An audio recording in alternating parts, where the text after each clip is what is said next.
sorrows. I'm trading my head. I'm laying them down for the joy of the Lord. I'm trading my sickness.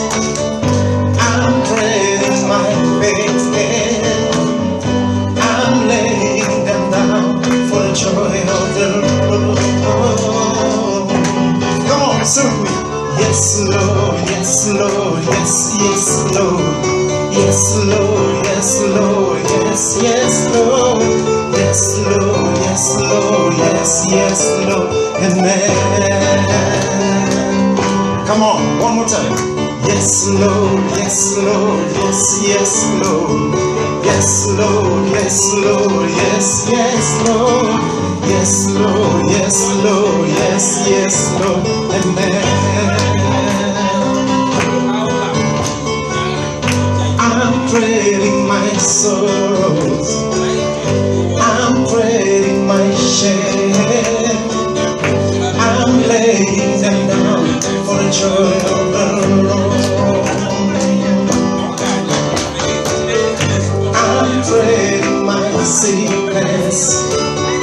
I'm trading my pain. I'm laying them down for the joy of the Lord.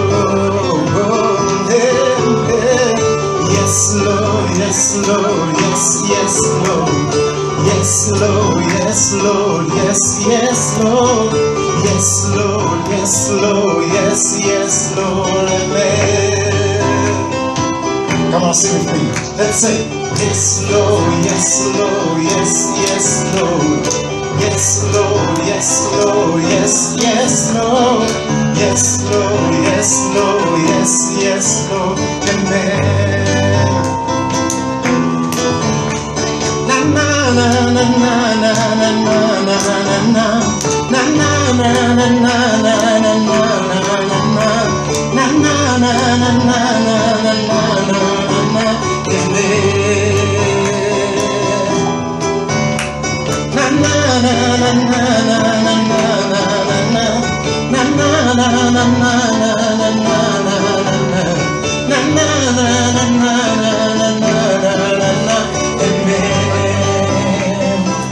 Alors nous faisons ceci, nous allons un peu changer. Je sais que nous venons de manger, mais c'est aussi bien de danser un tout petit peu. Ça va un peu nous réveiller encore. Alors si je dis, My God is wonderful, nous disons, oh yes, oh yes, oh yes, yes, yes, yes, yes, oh yes. Très simple, n'est-ce pas?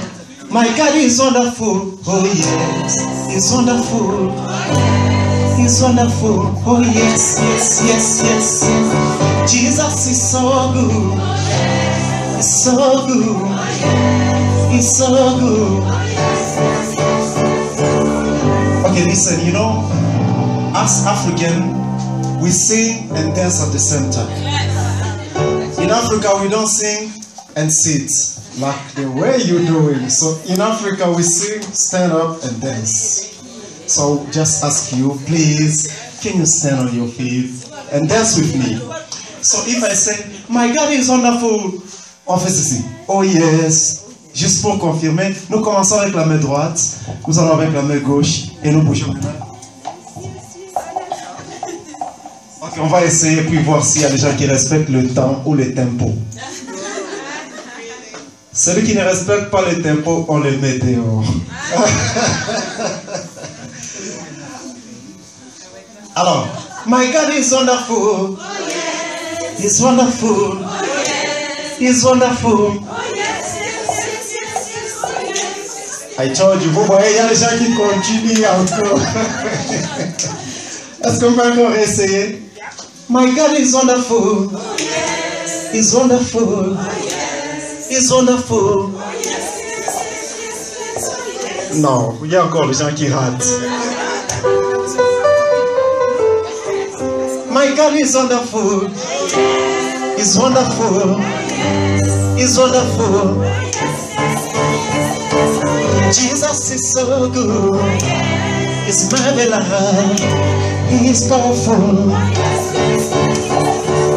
Let's say, oh yeah, oh yeah, oh yeah.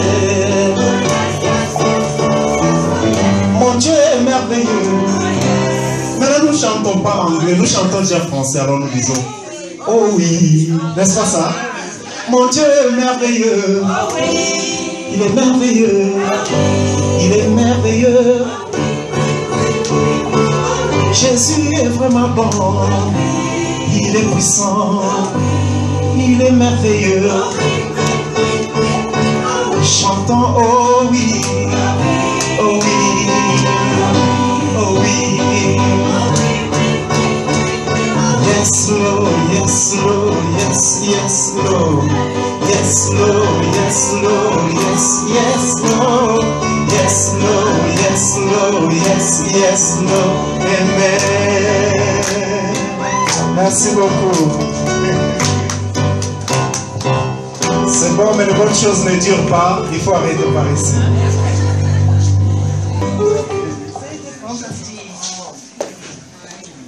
Voilà, maintenant nous allons accueillir de nouveau notre frère, révérend Mantete, qui va nous expliquer tout le travail très dur que Dieu a dû faire durant toute l'histoire humaine pour réparer ses enfants brisés et réparer son cœur.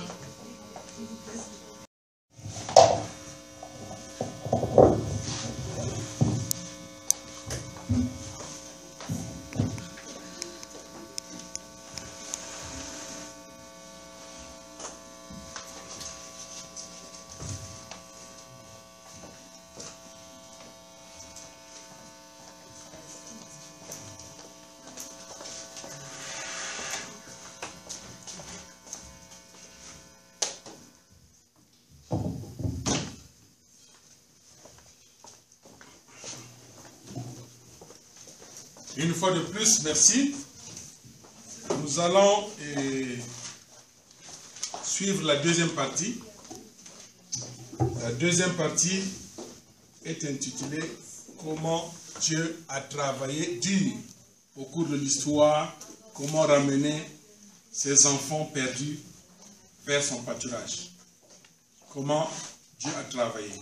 Le même Dieu qui a créé Adam et Ève, c'est le même Dieu qui a travaillé avec Abraham, Isaac, Jacob, avec les saints et les sages et les prophètes. Et c'est le même Dieu aujourd'hui.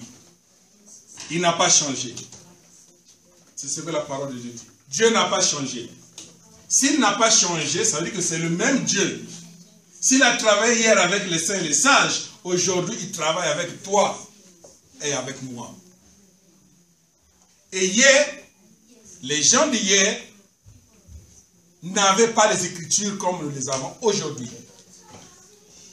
Nous avons beaucoup plus de facilité pour travailler mieux et de plaire à Dieu que les gens du passé. Les gens du passé avaient juste, certains c'était des visions, d'autres ce sont des rêves, d'autres encore c'est l'intuition. Et ils ont fait.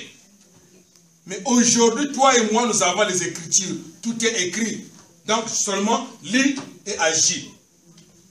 Donc, je disais que nous sommes une génération très privilégiée. Ça veut dire qu'on devrait plus donner de joie à Dieu, plus que les gens du passé. Quelle est notre responsabilité? Nous comprenons que le monde que nous vivons n'est pas celui que Dieu voulait. Même les éléments que Dieu utilise, les hommes de Dieu, ou je ne sais qui, ne font pas le travail comme il faut. Maintenant, nous allons prêter attention. Peut-être que tu avais eu un appel de Dieu et tu as raté. Peut-être Dieu ne t'a pas encore appelé, il faut t'apprêter. Les gens disent souvent que Dieu fait ce qu'il veut, quand il veut, à qui il veut. Je déclare faux. Pourquoi? Dieu travaille sur la base d'une responsabilité. Quand tu fais quelque chose qui est bien, même dans le noir, dans l'obscurité, Dieu va l'utiliser. Ce n'est pas seulement parce que tu es bien habillé, maintenant Dieu t'utilise. Non. Dieu travaille sur la base de quelque chose. Sur la base d'un bon cœur. Sur la base d'un petit geste même. Ne cherche pas à avoir un militaire derrière toi ou des policiers. Même quand tu es seul, quelque part où personne ne te voit, tu fais quoi? Tu dis quoi? Alors, donc, nous allons étudier la deuxième partie qui est intitulée la démarche de Dieu pour ramener ses enfants vers le bon pâturage.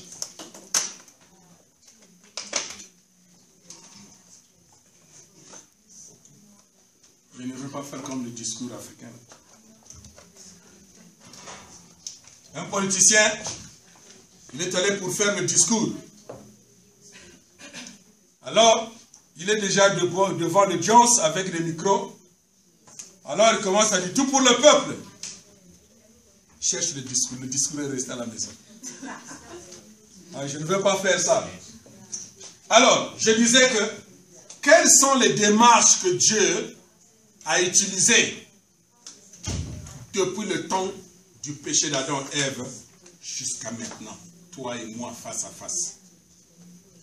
S'il s'agit de comprendre ce que le péché a fait, parce que souvent nous ne savons pas, et aussi, je suis désolé de le dire, mais souvent dans les églises, les gens ne prêchent plus sur le péché.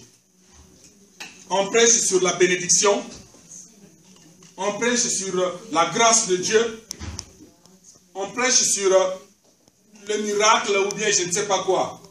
Mais il faut comprendre, si l'homme n'avait pas péché, on n'aurait pas besoin ni de miracle, parce que notre vie c'est un miracle. On n'aurait pas besoin d'une vie religieuse, parce que notre vie, ça devait être une vie religieuse, déjà, naturellement. On ne devrait même pas chercher à lire la Bible, ni à étudier la parole de Dieu.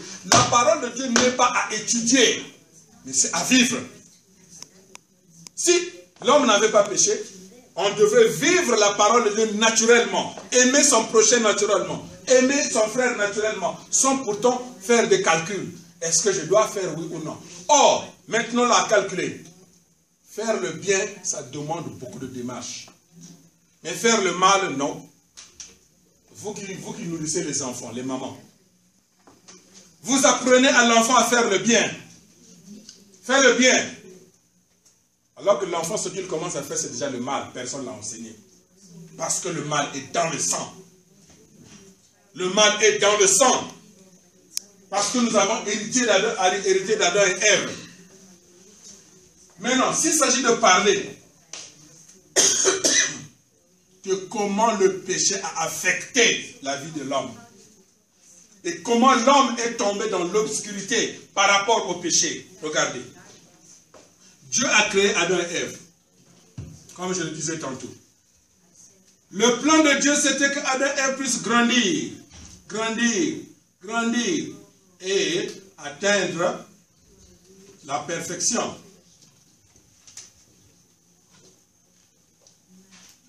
Les gens de ce monde disent que la perfection n'est pas de ce monde. Ils disent que la perfection n'est pas de ce monde. C'est ce que les gens disent. Mais si cela est vrai, que la perfection n'est pas de ce monde, donc Jésus a menti. Mais Jésus ne peut pas mentir. Jésus, c'est la parole. C'est le Fils de Dieu. C'est Dieu lui-même. Maintenant, comment Jésus va dire « Soyez parfaits comme votre Père Céleste est parfait ». Ça veut dire que c'est possible que l'homme soit parfait sur la terre. Mais quelque chose ne va pas. Quoi? En grandissant, Adam et Ève étaient en train de grandir, ils traversaient une période de croissance. Il y a des gens qui ont déclaré que non, Dieu a créé Adam et Ève, ils étaient déjà vieux. Faux. Adam devrait grandir. Tout ce que Dieu a créé doit grandir. Il devrait grandir. Donc, si Adam a péché, a désobéi à la parole de Dieu parce que c'était un enfant. Si Dieu dit croissez, pour la première bénédiction, il dit grandissez, croissez, ça veut dire que c'était des enfants. On ne va pas dire à un vieux, il faut grandir. C'est que c'est un enfant, voilà pourquoi Dieu a dit grandissez d'abord. Il y a certaines choses, je vais vous dire quelque chose. C'est la vérité. Je vais dire ça. Je vais dire ça. Il faut dire. En tant que parent, si vous trouvez votre enfant dans un acte immoral, vous allez applaudir? Qu'est-ce que vous allez faire? Vous allez frapper l'enfant. Pourquoi? Pourquoi vous frappez l'enfant?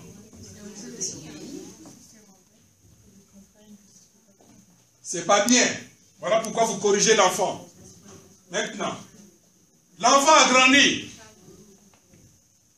L'enfant est dans son mariage avec son mari. 1 année, 2 ans. La maman va dire à sa fille, il n'y a pas d'enfant, hein? Ça ne vient pas. Ça veut dire quoi?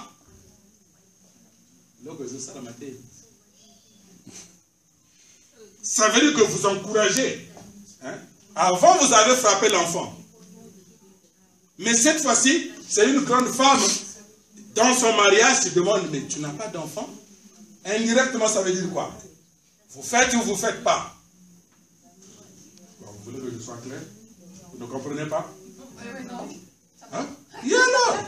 Donc, vous savez que quand l'enfant est en train de grandir, si vous trouvez l'enfant dans un acte immoral, vous le frappez. Parce que ce n'est pas bon. Ce n'est pas que ce n'est pas bon, ce n'est pas le moment. Ce n'est pas le moment. Maintenant, l'enfant a grandi, atteint la maturité. Maintenant, dans son mariage, tu dis, mais il n'y a pas de bébé, ça veut dire que vous l'encouragez. C'est comme, mais il n'y en a pas. L'acte là que je t'ai interdit, maintenant, tu es permis. Il n'y a pas d'enfant. C'est ce que ça veut dire. Alors, Adam et Ève grandissaient. Quand Dieu a créé Adam et Ève, dans un environnement pur, dans un environnement propre, dans un environnement excellent. Parce que quand vous voulez avoir un enfant, un bébé, vous n'allez pas juste avoir un enfant, vous allez préparer l'environnement. J'ai vu la salle d'un ami, c'est un Américain, il préparait pour avoir l'enfant, il a fait le décor de la chambre. Le décor de la chambre tellement joli. Il dit que quand mon enfant tourne de ce côté, c'est comme un paysage. Il a fait le mur comme un paysage, c'est comme si l'enfant est dehors. De ce côté-ci, c'est un beach. Donc l'eau, c'est joli. Et maintenant, quand vous regardez comme ça, on a dessus les nuages, c'est comme Rimbaud, des choses jolies. Il dit donc, quand l'enfant se tourne de ce côté, il doit se sentir donc dans un environnement, c'est comme dans le jardin d'Éden. Voilà. Donc, il prépare l'environnement avant l'enfant. C'est ce que Dieu a fait. Il a préparé d'abord l'environnement. Il a créé l'univers. Et l'homme, l'être, ce qui est son fils, a été créé en dernier. Donc, les conditions étaient viables. Il n'y avait rien qui pouvait faire que Adam pêche. Alors, Adam et Ève en train de grandir, ils sont arrivés à un certain moment, ils sont tombés. Quand ils sont tombés, ils ont dépassé même le niveau que Dieu les avait créés. Le niveau de la création, ils ont dépassé. Mais toutes les choses de la création sont restées à ce niveau-ci. Tout. Excepté l'homme. L'homme est tombé. Et quand vous voyez le niveau là où Adam et Ève sont arrivés, c'est un niveau très, très bas. Et cette chute-là, l'homme est tombé dans l'ignorance. Ça a affecté l'homme. Ça a affecté l'homme à tel point que l'homme ne reconnaît plus qui est-il, qui est son père, qui est son créateur. Il est tombé plus bas que l'animal. C'est triste. Mais c'est ça la réalité. L'homme est tombé à un niveau très bas. Pourtant, Dieu a dit dans la 3e bénédiction, vous avez dominé sur la création. Si on va envoyer un mouton dans cette salle, je sais que tout le monde va être sur la table. Si un mouton entre dans cette salle, tout le monde va se retrouver sur la table. Mouton, c'est trop gros. Souris même.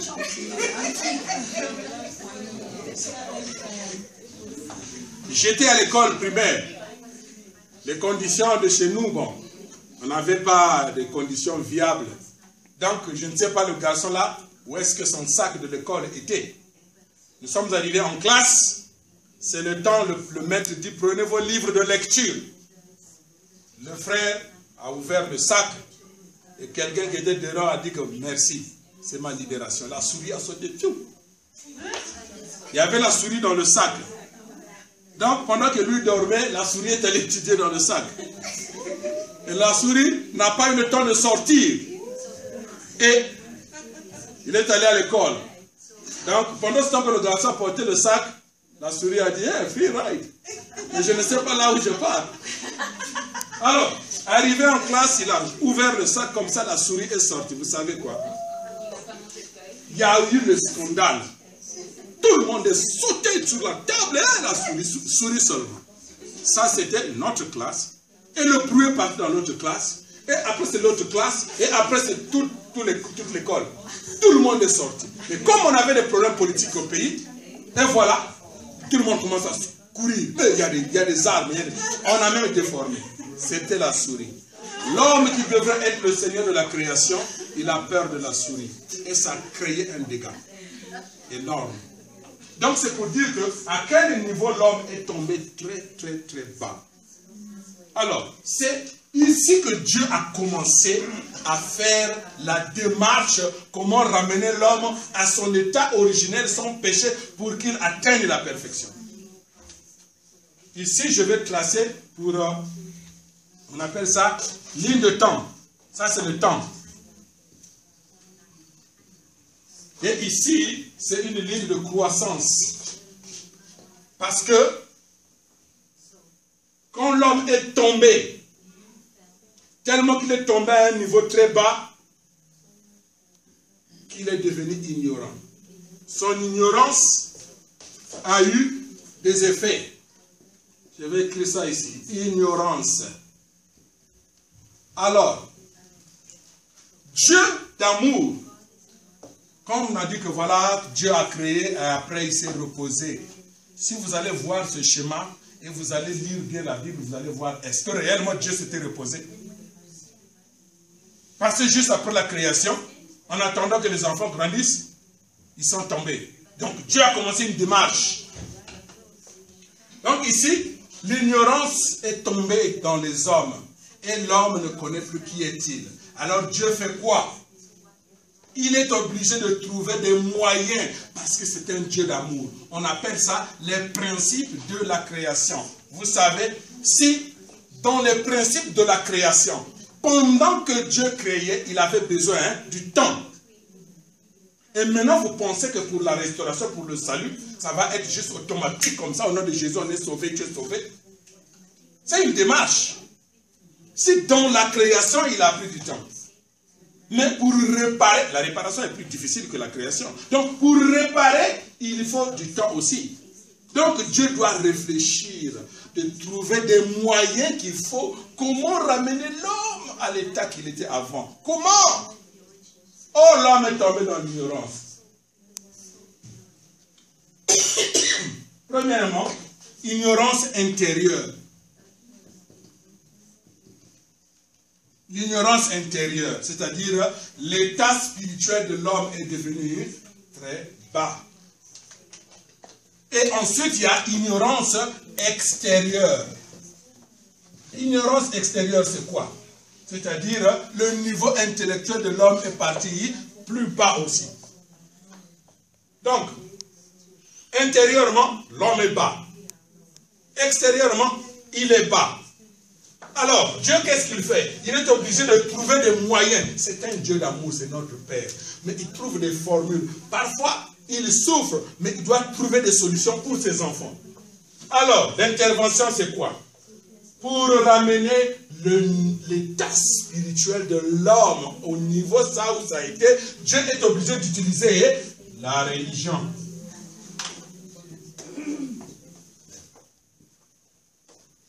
Il est obligé d'utiliser la religion. Sinon, dans son plan originel, il n'y avait pas la religion, c'est la famille qui l'avait créée. Mais il est obligé d'utiliser la religion maintenant. Et maintenant, au niveau extérieur, pour rehausser l'intellect de l'homme, il est obligé d'utiliser quoi? La science. Ok, maintenant, pour ceux qui ont étudié trop même, la science et la religion ne s'entendent pas. la science et la religion ne s'entendent pas. Pourquoi? La science et la religion sont en lutte parce que l'homme lui-même, dans son ignorance, il est en lutte. Il est dans la lutte entre son esprit et son corps. L'esprit et le corps sont en contradiction. Donc c'est normal que la science et la religion aussi se contredisent. Nous luttons. Quand nous lisons la Bible dit quoi? L'esprit a ses désirs. Et la chair aussi a ses désirs. Et ça se contredit.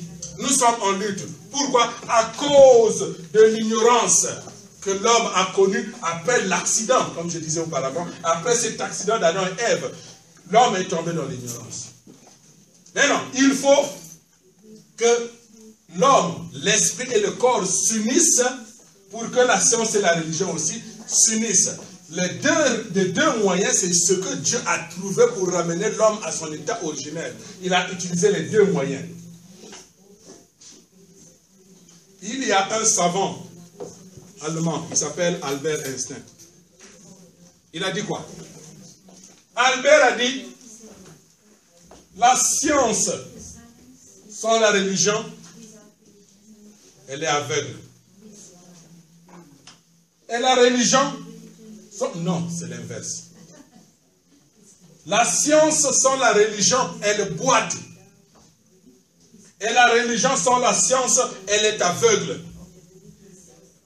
Ça veut dire que les deux doivent aller ensemble. J'avais une question. Ah, non. Je vais déranger quelqu'un. Ça, c'est quoi ici? C'est la Bible. Est-ce que la Bible, c'est la science ou c'est la religion? C'est la religion. Les deux. Les deux. Bon. La science et la religion sont ici. La Bible, ce sont les deux. C'est la science et la religion. Il y a, ça c'est quoi? Ce papier-là, c'est quoi? C'était du bois. C'est du bois transformé, devenu papier. Et avec l'encre, pour expliquer quoi? Pour exprimer ce qui était intérieur. Pour exprimer ce qui était intérieur. Donc, quand nous l'utilisons dans la bonne direction, nous pouvons repartir à l'état où notre Père veut. Vous avez vu maintenant là, il y a la science qui pousse vite, mais la religion est en train de retarder. Les hommes de science ne se contredisent pas. L'un commence, l'autre continue. Mais les hommes de Dieu se contredisent. Aujourd'hui, les scientifiques ont fait des démonstrations où les uns se sont soutenus avec les autres.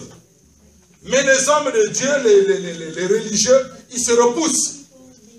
C'est un problème. La science doit répondre parce que l'homme est tombé dans l'ignorance. Son ignorance, c'est quoi?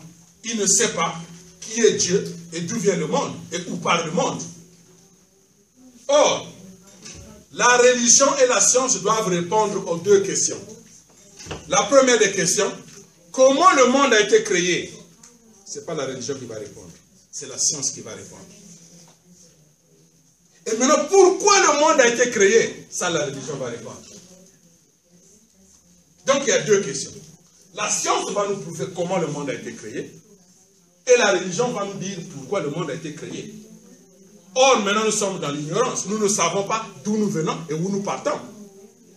La Bible, c'est comme si nous conséquons, c'est un livre qui est au milieu. Avant le péché, ça n'est pas dans la Bible. Avant la création du monde, avant là, ça n'y est pas. Maintenant, après Apocalypse, on va où? On ne sait pas. Donc, les deux moyens doivent aller ensemble. Or, la technologie va vite. Aujourd'hui, nous avons le téléphone avec la Bible, tout est à l'intérieur. Mais c'est utilisé faussement dans les autres directions. Alors, ici, là, donc, la science et la religion doivent s'entendre pour ramener l'homme à l'état originel.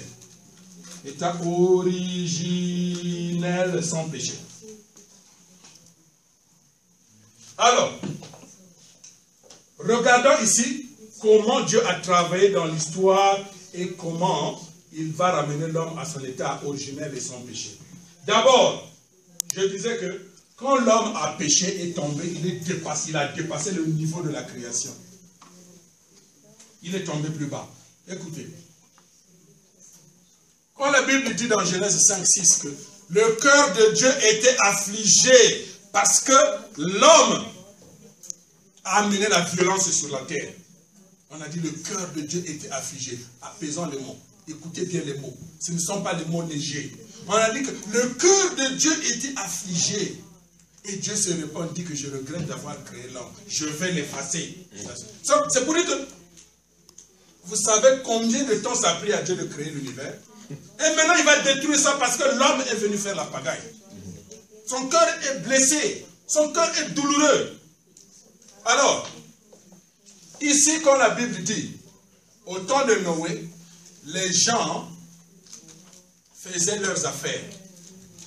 Ils ne savaient pas le plan de Dieu. Les gens, ils se mariaient et mariaient leurs filles. Ça veut dire quoi? Je ne sais pas comment vous interprétez ça. C'est à l'état animal. Ce sont des animaux. Si seulement on dit qu'ils mariaient leurs filles, ça veut dire quoi? Ce sont des animaux. Quelqu'un a fait l'élevage de moutons ici ou bien des animaux. Tu achètes d'abord deux animaux, mâle et femelle. Et maintenant, ça commence à produire. Quel est le premier animal qu'on vend quand le business commence à marcher? Lequel qu'on vend? C'est le mâle. C'est le mâle. On vend le mâle. Mais pourtant, on les avait achetés deux, mâle et femelle. On vend le mâle. Pourquoi on vend le mâle? Enfant mâle. Qui va reproduire avec la mère. Voilà le temps de Noé. Les gens se mariaient et mariaient leurs filles. Et cela affligeait le cœur de Dieu. Dieu était tellement blessé qu'il a vu, je vais exterminer. Donc, jusqu'au temps, le temps des premiers ancêtres là, jusqu'au temps d'Abraham, cette génération-là, ça c'est pas clair, hein? Cette génération-là, il y avait les Noé ici, quelque part, ici, là, qui ont travaillé dur pour sacrifier quelque chose pour Dieu. Mais Dieu, ce qu'il voulait, c'est quoi? C'est qu'il trouve des moyens comment ramener les enfants vers lui. Mais l'enfant qu'il veut ramener a perdu son éclat, a perdu la statue ou bien le statut. Il a perdu le niveau que Dieu le voulait. Alors, Dieu, qu'est-ce qu'il fait? Il demande à l'homme de passer par l'animal. Pourquoi? Parce que l'animal est plus pur. L'animal est pur par rapport à l'homme. L'homme est devenu impur, mais l'animal n'a pas péché. L'animal est resté pur. Donc Dieu dit, si tu veux venir vers moi, il faut faire des sacrifices, des offrandes. Donc vous allez voir ici, au temps d'Abraham, Dieu utilisait les offrandes comme condition pour que les hommes reviennent vers lui. Donc ici, ça fait combien d'années? 20 siècles. Pendant 20 siècles, depuis le péché d'Adam et Ève jusqu'à Abraham, ça faisait 20 siècles. Dieu utilisait en ce moment-là les offrandes parce que l'animal avait beaucoup plus de valeur que l'homme lui-même. Donc Dieu, pour chercher à ramener l'homme vers lui, il faut passer par les animaux. Donc combien des animaux ont été sacrifiés? Le sang de l'animal, c'est ça qui était pour que Dieu puisse accepter le cœur de l'homme. Il fallait passer par les animaux. Pendant 20 siècles. Et ça, nous pouvons vérifier ça dans Genèse 15, 9. Genèse 15, 9. Mais Dieu a été touché une fois. En Genèse 22, 2. Genèse 22, 2. Dieu a été touché une fois. Pourquoi? Parce que d'habitude, ce sont des animaux qu'on offre. Mais pour la première fois, c'est un être humain qu'on va offrir. Et cet être humain a eu la conscience que je serai offert pour la cause de Dieu. Et cet enfant-là n'a pas riposté. C'est qui? Jésus. Isaac. Isaac. J'avais demandé à un frère chrétien profond dans la Bible. J'ai dit, est-ce que tu savais quel âge Isaac avait quand son père lui a promis, quand son père voulait le sacrifier, quel âge avait? La Bible ne dit pas clairement quel âge avait. Mais la Bible nous dit qu'il portait le bois. Je ne sais pas. Les Américains ne savent pas comment on porte les bois. En Afrique, là, le bois, là, au dos, là, c'est lourd. Et il faut monter les montagnes. Alors, si cet enfant-là portait le bois, ça veut dire qu'il était âgé. Ça, c'est un. Deux, cet enfant a posé la question à son père. D'habitude, quand nous faisons les offrandes, nous avons le bois, le feu, et nous avons l'animal. Mais nous n'avons pas d'animal. On a le feu, on a le bois. Où est l'animal? Ça veut dire qu'il était conscient. Le papa a dit, Dieu pourvoira. C'est ce que le papa a dit. J'ai posé la question à ce chrétien. J'ai dit, maintenant tu réalises que ton papa est en train de te ligoter, c'est toi qu'on va tuer. J'ai dit, ce jour-là, ton papa allait savoir qu'il a un garçon. Parce que les enfants d'aujourd'hui, oh, mais il va, comme on dit chez nous, il chaud de poil. Tu vas le boxer même et dire que papa, tu es sorcier, c'est quoi? Mais Isaac, étant conscient, il n'a pas bousculé son père. Et pour la première fois, un homme déchu a touché le cœur de Dieu. Donc l'attitude d'Isaac, d'abord, l'attitude d'Abraham, Dieu a vu qu'il ne refuse pas son unique fils. Et deuxièmement, l'enfant qu'on veut offrir ne bouge pas, il accepte. Dieu a été touché, il a dit, maintenant je comprends. Je disais, lisez la Bible et faites attention aux mots. Si quelqu'un dit, maintenant je comprends, ça veut dire que le cœur de Dieu était tellement touché, affligé, mais il trouve un homme déchu quand même qui est de son côté. Il a dit, ne fais pas mal à l'enfant. Voyez ça? Donc ici, Dieu a vu que non, quelque chose peut changer. Donc si l'homme est en train d'observer les Écritures comme ça, et accepter mon commandement, ce que je lui demande, parce que quand l'homme est tombé, il est tombé à un niveau très bas, comme je disais, comme l'animal. Donc la conscience n'était plus. Si un père peut aller avec sa fille, c'est qu'il n'y a pas de conscience, c'est un animal. Mais celui-ci accepte, donc Dieu voit que, oh, donc l'état spirituel de l'homme et son niveau intellectuel sont en train de progresser. Donc plus l'état spirituel de l'homme et le niveau intellectuel de l'homme se développent, Dieu trouve un autre moyen. C'est le même Dieu, c'est le même amour. Mais sa façon de travailler diffère selon l'intellect et le niveau spirituel de l'homme. D'abord, vous avez un enfant. Vous l'aimez. Et l'enfant dit, papa, j'ai besoin d'une voiture. Tu vas dire oui, mais il n'a pas l'âge. Tu peux le frapper s'il fait une faute. Mais s'il est déjà grand, tu ne vas plus le frapper. Tu vas lui parler en homme. Parce qu'il est grand. Ouais. Alors, c'est ce que Dieu fait. Donc, il voit l'état de l'homme ici, vraiment lui adresser la parole, il ne peut pas. Donc, il faut jouer avec lui. Finalement, comme au niveau de l'état animal, l'homme a progressé, maintenant il voit que je peux maintenant, parce que la conduite de l'homme, c'était vraiment mauvais. Il avait une mauvaise conduite. Donc, maintenant, je peux lui parler. Mais quelle parole je vais lui donner? Je vais lui donner une parole dure pour le secouer. 400 ans après, vous connaissez l'histoire. Tu as envoyé Moïse. Moïse est venu avec les lois. Donc Dieu a trouvé un autre moyen, selon l'intellect de l'homme, selon son niveau spirituel. Dieu a trouvé un autre moyen, c'était les lois maintenant. Les lois. Et vous connaissez les lois, quand vous lisez les 10 commandements, vous allez voir que ces lois-là sont très dures. Et parmi ces lois-là, pour calmer cet homme méchant, cet homme animal, pour le calmer, il fallait lui donner des lois dures. Don pour don, œil pour œil. Si tu coupes l'oreille de quelqu'un, on va dire, oh, bon appétit, est-ce qu'il y a un problème? Amène ton oreille. Donc maintenant, ça commençait à donner. Tu as fait le mal à quelqu'un, on te fait le même mal. Je me rappelle, nous étions dans le pays où on faisait la formation militaire. Parfois, les choses étaient un peu dures. Mais dans la formation militaire, vous allez voir seulement dans le rapport, on dit que non. On demande où est-il, on dit il est tombé. On a dit il est tombé. Bon, nous on voit qu'il est tombé, on va se relever. Ça veut dire qu'il est mort. On apprend les armes, on met des pages. Si tu fais faux pas, boum, le coup est parti, quelqu'un est tombé. Oh. Maintenant le chef vient, qu'est-ce qui s'est passé? Vous expliquez, oh, c'est pas grave. Boum. La prochaine fois, je vais faire. C'est la loi d'Italien. Don pour don, œil pour œil. Tu fais le mal, on te retourne le mal.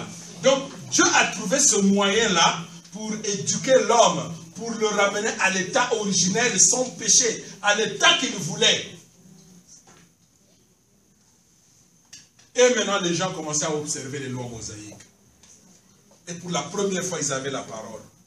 Et ils commençaient à écrire ces paroles-là partout, dans les murs et tout. Parce que ces lois, ce n'était pas seulement pour l'homme, c'était aussi pour les animaux. Quand ton animal a agressé l'autre animal, on rend à l'animal aussi. Donc, ce n'est pas seulement les chiens. Vous avez vu ici aux États-Unis, on a mené les chiens à la cour.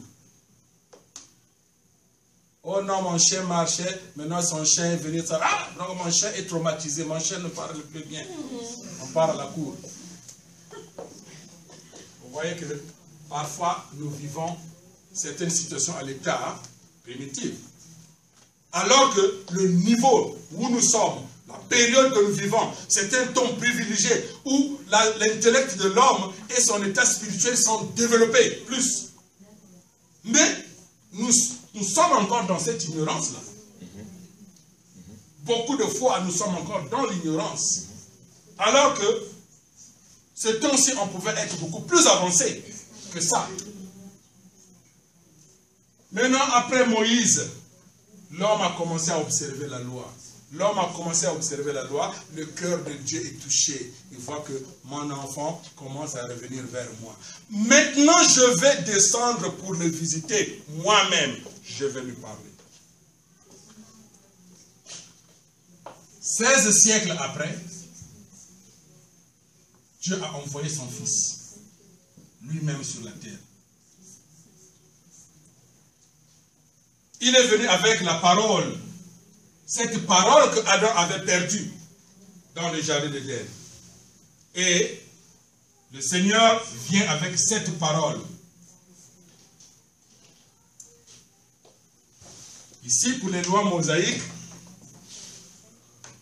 vous avez Exode 24, 3 à 4. Ici, comment Moïse, dans quelles conditions Moïse a eu la parole. Quand vous lisez les Écritures, vous allez voir dans quelles conditions Moïse a eu les Écritures. D'abord, il fallait qu'il fasse un jeûne de 40 jours. Et il avait quel âge? Plus ou moins 80 ans. Et il est allé trouver la parole. La parole était écrite sur les pierres, sur les rochers. Et il revient fatigué, tremblant. 40 jours, tu n'as pas mangé. Un vieux, il revient, il descend dans les montagnes et il trouve que les gens là ont perdu la foi. Ils ont fabriqué un veau d'or et commencé à prier. Tout ça, c'est toi qui vas nous faire retourner en Égypte. Un animal, l'œuvre humaine. Moïse a vu ça, tellement fâché qu'il a cassé les tables de pierre. Et Dieu s'est fâché contre lui. D'abord contre les Juifs et deuxièmement contre lui. Dieu dit quoi? Tu vas reprendre encore. Ça veut dire quoi? Il va reprendre le jeûne. Et la Bible dit quoi? Première fois, c'est moi qui ai taillé les pierres pour toi. Cette fois-ci, tu vas tailler toi-même. Je ne sais pas si vous connaissez les sculpteurs qui taillent les bois là pour écrire. Mais ça, ce n'était pas le bois, c'était le rocher, la pierre. Maintenant, on a des machines qui taillent les pierres. Ouh! Mais à cette époque-là, Moïse, dans quelle matière, qu'est-ce qu'il a utilisé pour tailler les pierres, pour retrouver encore cette parole? C'est pour dire que la parole que Adam a perdu, c'est une parole chère. Et on dit la parole, elle est source de vie et source de beauté. Vous allez remarquer les gens qui prient beaucoup et qui observent bien la parole de Dieu, ils ont une beauté extraordinaire. Ceux qui suivent la parole de Dieu, qui l'observent, qui prient beaucoup, vous allez voir. J'allais parler en anglais. C'est-à-dire, n'importe quoi qu'il va toucher, c'est beau. N'importe quoi, même il va prendre quelque chose à goodwill, il met ça, on va dire, oh, ça va bien toucher. Parce que cette parole a coûté cher. La parole, c'est Dieu lui-même. Donc Moïse, il fallait qu'il pose des conditions difficiles pour avoir cette parole. Et finalement, les gens commençaient à observer, comme je disais auparavant, et finalement Dieu dit, je vais visiter mon fils, je vais visiter mes enfants. Et il descend par le biais de son fils Jésus. Il apporte quoi? L'évangile.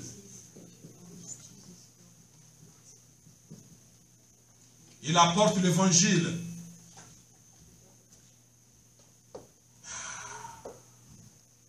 Dieu sur terre.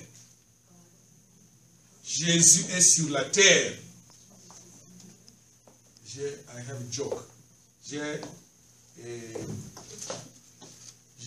Comment on appelle ça, une comédie. On avait des gens qui venaient chez nous, qui annonçaient la parole de Dieu et qui nous annonçaient le Messie est sur la terre. Mais, vous savez comme ce que j'ai dit au départ, quand les hommes que Dieu a utilisés échouent dans leur mission, Dieu est obligé de ramasser les pierres, des pierres que voici Dieu peut utiliser, faire des enfants d'Abraham. Donc, ces frères et sœurs qui venaient nous enseigner, c'est des gens qui n'ont pas beaucoup étudié, mais qui avaient la volonté et le cœur. Et Dieu a pris ça pour base. Alors, il vient nous parler en français pour nous dire que le Messie est là. Mais, c'est une traduction de Lingala en français. Masia Azana Mabele, oui, Masia Azana C. Maintenant, en français, c'est quoi? Le Messie est par terre.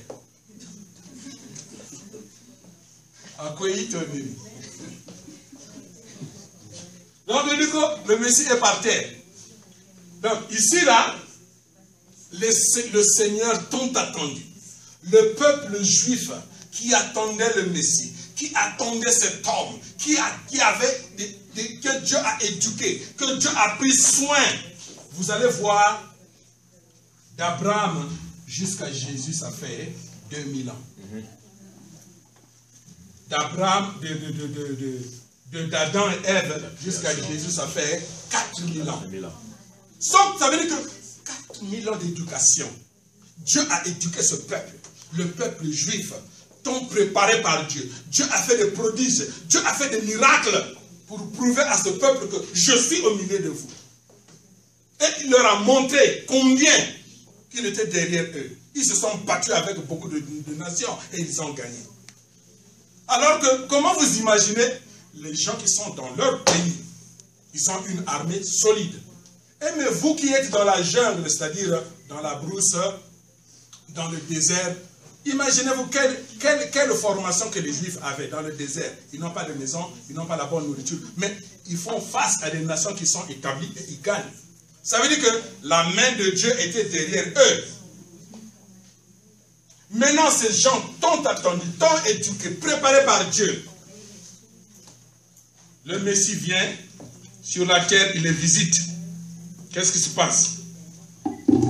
Les hommes bien préparés, et la Bible dit quoi?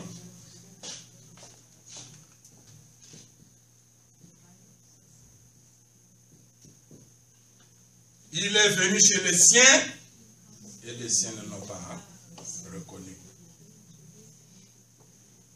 Le monde, un peuple préparé par Dieu pendant 4000 ans. Vous savez les années? Vous connaissez les années? 4000 ans, on dit que 4000 ans bibliques. Si on précise bien 4000 ans bibliques, ça veut dire que ça peut être plus que ça. Parce qu'il y a eu des phases où il y a eu le calme. La Bible ne révèle rien. C'était calme. Il n'y a rien eu. Donc ce temps-là, c'est quand il y a eu des actions qu'on a commencé à enregistrer. Donc on dit 4000, voilà pourquoi la Bible précise 4000 ans bibliques. pendant 4000 ans que Dieu a préparé un peuple, et que son fils vient, il n'est pas reconnu. Il a été rejeté. Et Jésus dit, dans Jean 16, 25, il dit, j'ai beaucoup de choses à vous dire, mais vous n'allez pas les comprendre maintenant. Pourquoi? Il est déjà là, tu es déjà là, pourquoi on ne va pas comprendre? Même ses apôtres commencent à lui demander, mais pourquoi tu parles en parabole? J'ai beaucoup de choses à vous dire, mais vous n'allez pas les porter maintenant. Mais l'heure viendra où je vais vous parler ouvertement du Père. Ça veut dire que les hommes ne connaissaient pas qui était Dieu. Jésus a dit, personne ne connaît Dieu et personne ne connaît le Fils. Et si ce n'est le Fils qui révèle le Père aux gens. Donc c'est lui le premier qui est venu annoncer que Dieu c'est un Père, c'est un parent. Sinon les gens de l'époque prenaient Dieu c'est comme un master, un dictateur. Vous allez lire l'Ancien Testament, vous allez voir c'est comme si c'est un autre Dieu. Ce n'est pas le même Dieu. Mais bien sûr c'est le même Dieu. Mais selon l'état spirituel et le niveau intellectuel de l'homme, Dieu change les approches. Parce que le péché d'Adam et Ève avait touché les gens, avait affecté l'homme. Donc, pour qu'il ramène à l'état que Dieu voulait, il faut trouver des processus, des dimensions, la façon, la stratégie. Alors, ici, Jésus continue toujours. Dans Jean 16, 12 à 13. Il dit, toutes ces choses, je vous les dis en parabole et en symbole. L'heure viendra, je ne vais plus parler en parabole. Et pourquoi Jésus commence à parler en parabole?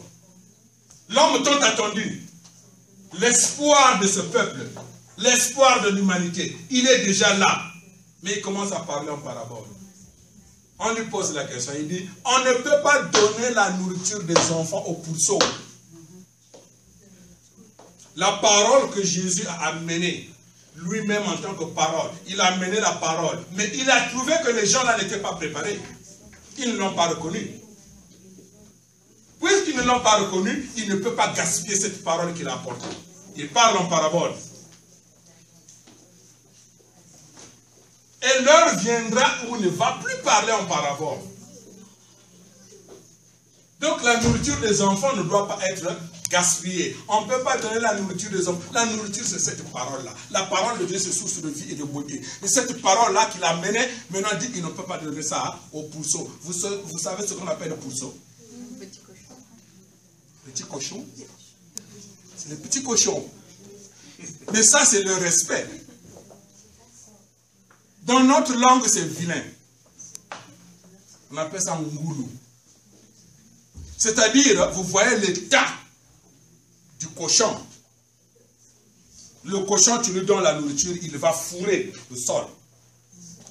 Donc ça veut dire que les gens de cette époque-là avaient un niveau comme des ngoulous. Donc ça veut dire que la parole que Dieu a donc préparée, ils ne peuvent pas recevoir ça.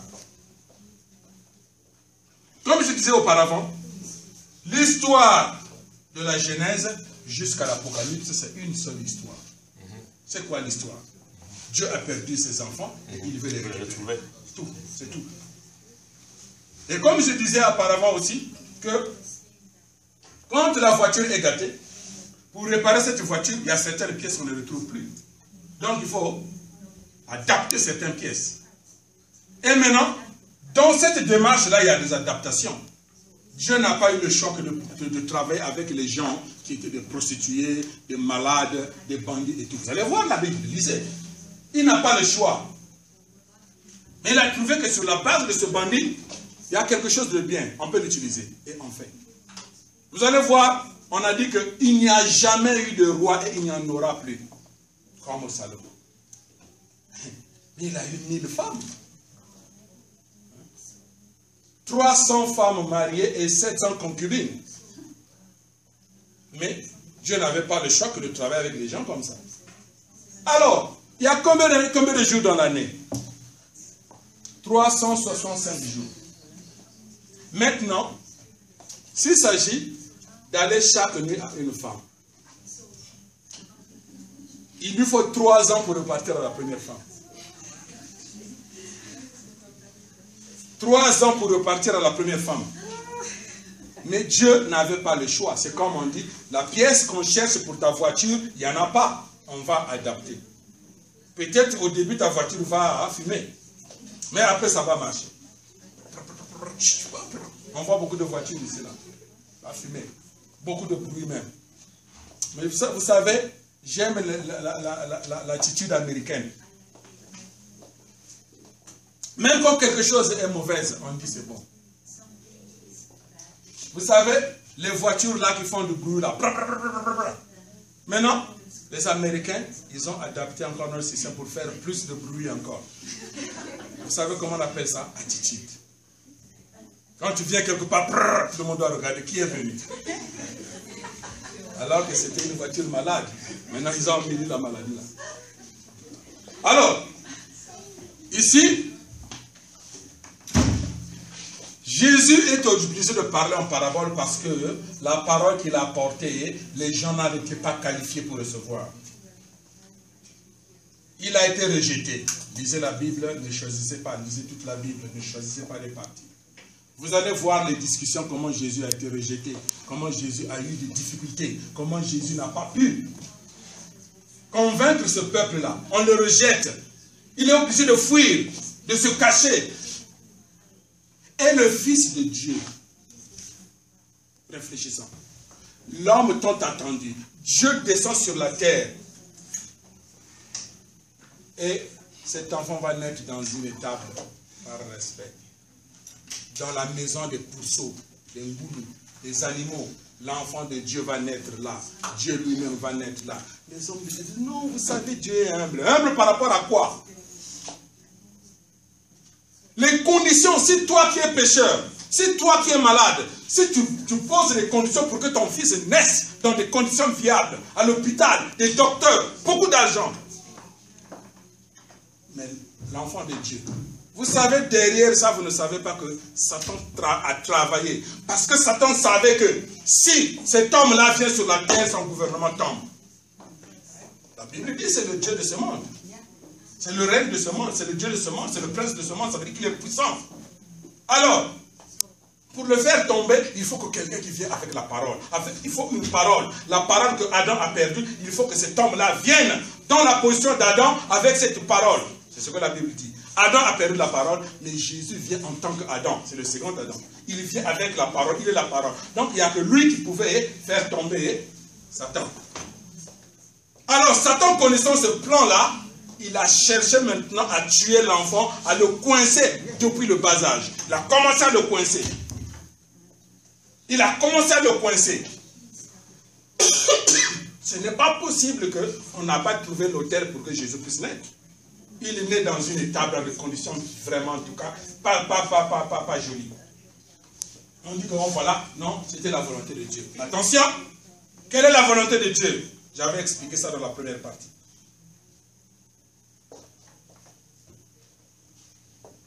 Maintenant, Jésus, il a été crucifié, rejeté et crucifié. D'une part, les gens sont très contents parce qu'il est mort. Nous sommes sauvés. Entre parenthèses. Jésus dit qu'il revient. Il revient pourquoi? Pourquoi va-t-il revenir? On avait expliqué depuis le départ que Dieu avait créé une famille, pas une religion. Il avait créé d'abord une famille, pas une religion. Donc, il faut qu'il récupère cette famille perdue. Amen. Le monde de la paix ne va pas venir sans la famille. Cette famille perdue, il faut qu'elle soit récupérée. Alors, il est venu pour établir cette famille, mais il a été rejeté. Il a été rejeté. À quel âge? Chez nous, jusqu'à 40 ans, tu es encore fils. Tu habites même dans la maison de ton père. Ici, Jésus commençait à faire des miracles. Il a fait des miracles, beaucoup. Et c'est ce que les gens aiment. Beaucoup de fois, nous, hommes de Dieu, nous prêchons beaucoup plus sur les miracles. Jésus a fait des miracles. Mais vous ne savez pas dans quelles conditions il a fait des miracles. c'était pour se faire accepter. Yes. Parce qu'il a été rejeté. Il dit, si vous ne voulez même pas croire, croyez en moi, ce que je fais, please. Amen. Il a commencé à dorloter les gens, à les supplier, accepter parce qu'il fait des miracles. Mais le but pour lequel il était venu, ce n'était pas de faire des miracles. Je vais vous dire une chose. Vous allez bouder, mais c'est la vérité. Vous savez que Moïse a fait plus de miracles que Jésus. Moïse a fait plus de miracles que Jésus.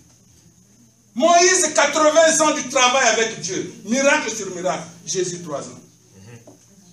40 ans, 3 ans. Imaginez, réfléchissons. Beaucoup pensent que non, parce que c'est le Fils de Dieu, donc il a la puissance, il a ceci, cela, et tout ça là. Attention, nous donnons parfois la veste à Dieu, parfois c'est trop grand ou c'est trop petit. Parce que nous ne connaissons pas réellement qui est Dieu. L'ignorance là continue jusqu'à aujourd'hui.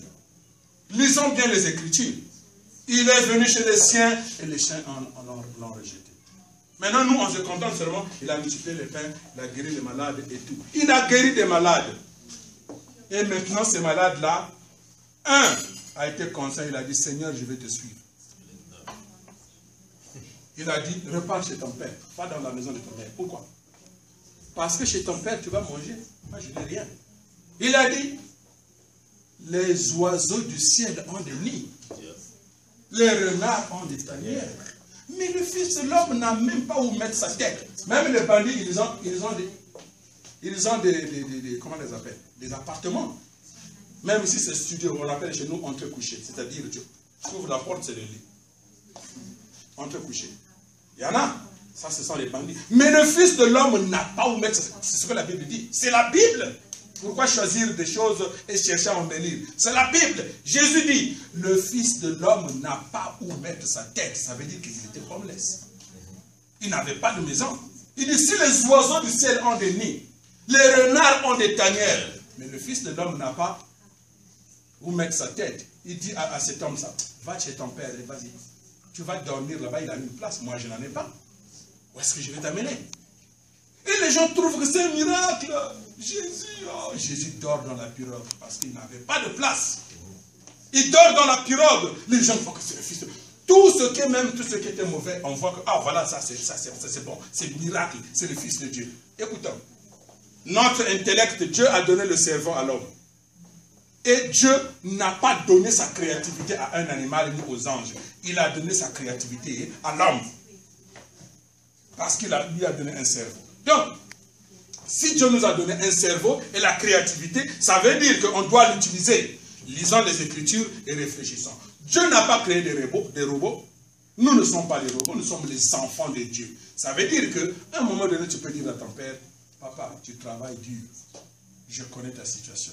Même payer le morgue, c'est très difficile.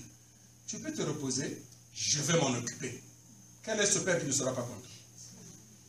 Qui sont ceux-là qui ont déjà dit à Dieu, s'il te plaît, repose-toi. Nous allons ramener les enfants vers toi. Nous allons ramener tes enfants vers toi. Combien des enfants de Dieu sont dehors? Vous savez, l'amour de Dieu, je ne sais pas. L'amour de Dieu, c'est grand. Le cœur de Dieu, c'est grand. C'est puissant. Le cœur de Dieu, c'est profond. Dieu, c'est un père. C'est un parent pour l'humanité. Dieu ne t'aime pas parce que tu es beau. Dieu ne t'aime pas parce que tu es blanc. Dieu ne t'aime pas parce que tu as changé la couleur de ta peau. Dieu ne t'aime pas parce que tu parles bien. L'amour de Dieu, c'est 100%. One way. Dieu aime tout le monde. Même le criminel, le bandit, c'est un enfant de Dieu. C'est l'amour de Dieu. Mais la différence, c'est quoi? Être proche du cœur de Dieu dépend de ce que tu fais. Ce que tu fais. L'amour de Dieu est à 100% pour tout le monde. Mais être proche de son cœur dépend de ce que tu fais. Alors, ici, le Fils de Dieu, Dieu sur terre, il a été rejeté, il a fait de son mieux, il a fait des miracles, malgré tout, les gens n'ont pas accepté. Aujourd'hui, c'est vous et moi qui acceptons parce que nous avons les Écritures, on peut lire, oh, Jésus a... On a dit que les Américains, on a dit que les Américains, quand quelque chose est mauvais, c'est là où ils disent Jesus. Quand quelque chose est mauvais, c'est là où on dit Jesus.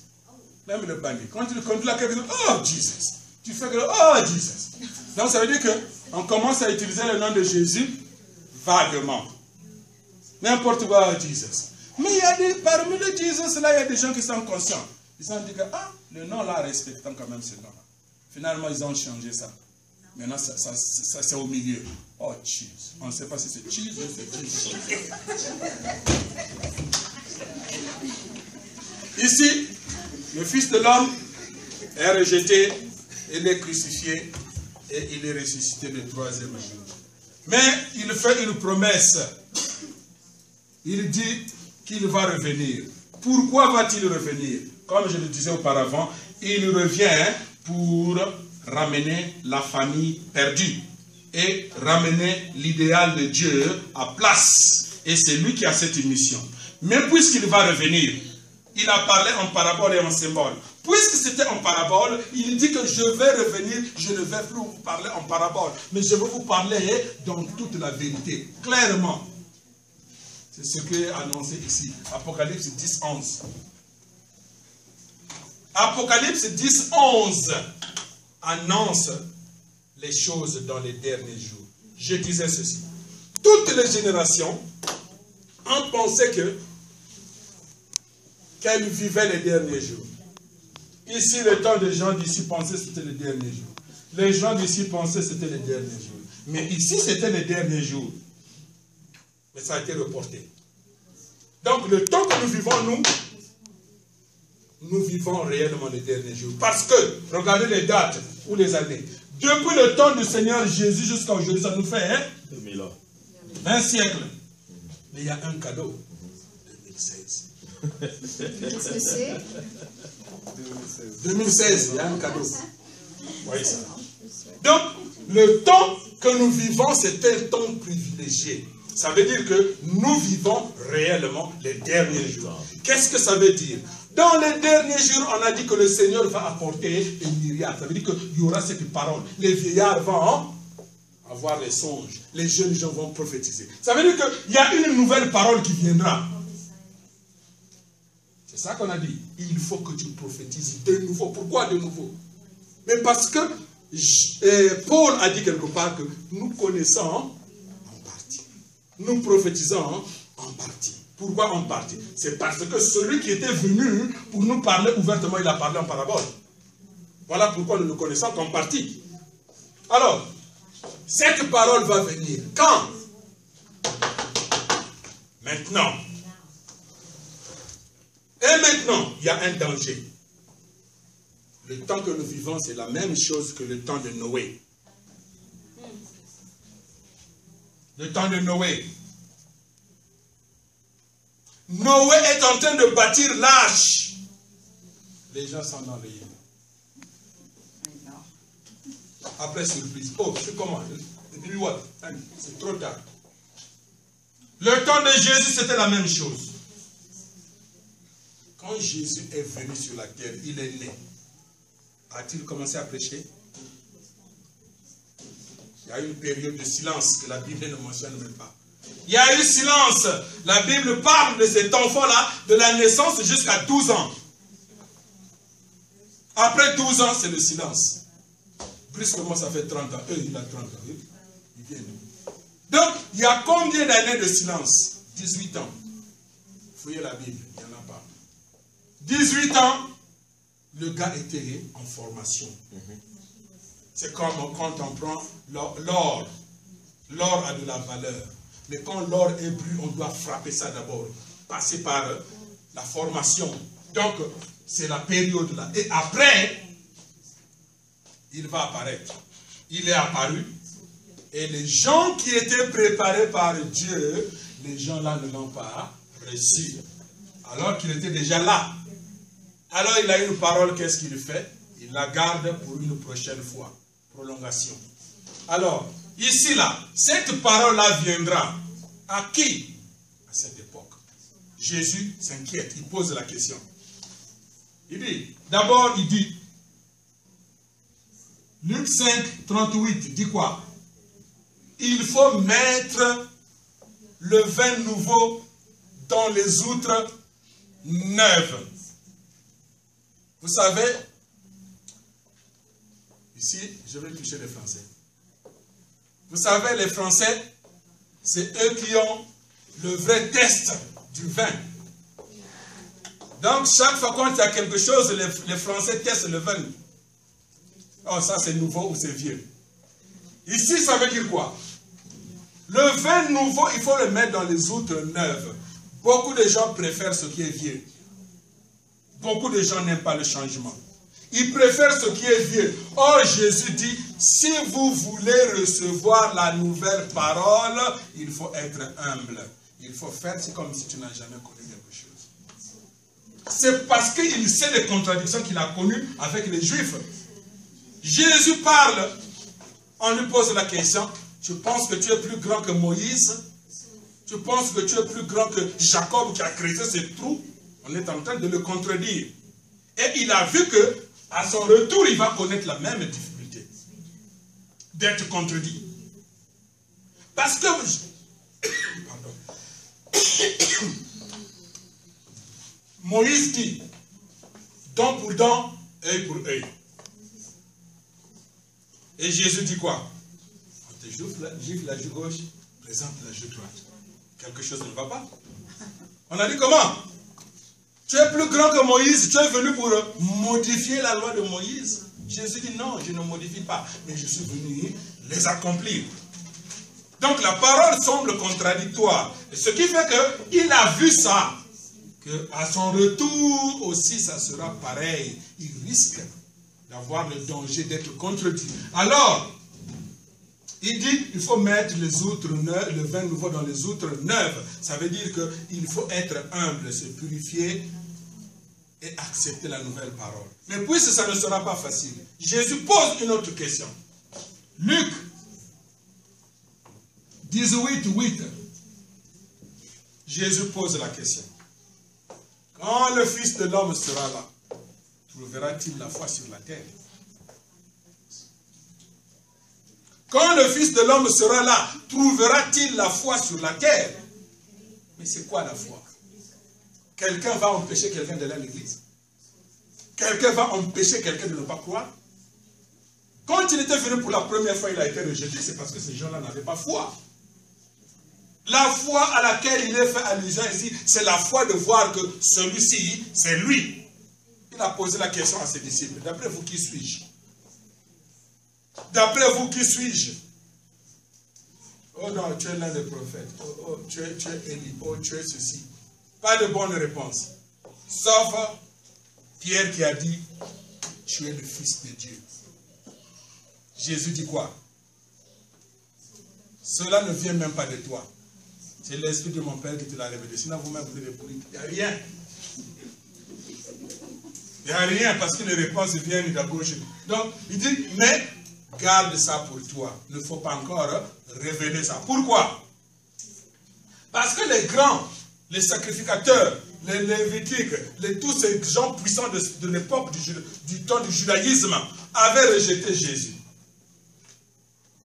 Dynamique. Mais il y avait des gens que Dieu avait préparés pour recevoir Jésus. Mais où le fondement était coulé. Donc Jésus était obligé de prendre les gens qui n'avaient pas de fondement. Ici et là. C'est comme ce que Jean-Baptiste a dit. Des pierres que voici, Dieu va susciter les enfants d'Abraham.